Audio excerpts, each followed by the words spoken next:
আজকে তারেক জিয়া বাংলাদেশে ফেরার স্বপ্ন দেখতো না যদি শান্তি না থাকতো।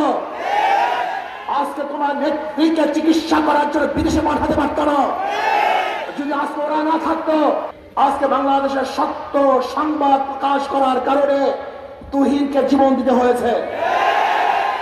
আজকে আমরা কি দেখেছি, সত্য কথা বলার কারণে সার্জিদের বিরুদ্ধে আবার নতুন ভাবে কেস হয়েছে, মামলা হয়েছে। আমি আশ্চর্য হয়ে যাই, বিএনপির প্রতি আমার করুণা হয়, যাদের দ্বারা চক্ষুদান আজকে তাদের কি তোমরা নিন্দা করতেছ, তাদের বিরুদ্ধে কেস দিয়েছ।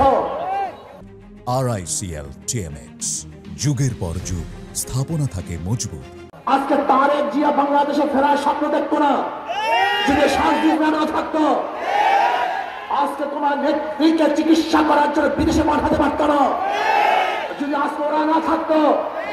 আজকে খোলা আকাশের নিচে মাঠের মধ্যে রাজনীতি করতে পারত না। তোরা জীবনের মায়া ত্যাগ না করে ওরা আন্দোলন না করতো।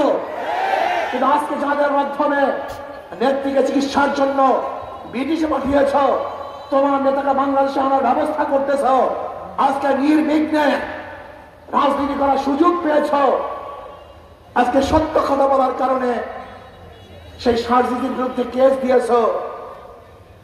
বাংলাদেশের মানুষ তোমাদের ঔদ্ধত্য কোনো অবস্থাতেই মেনে নেবে না, মানতে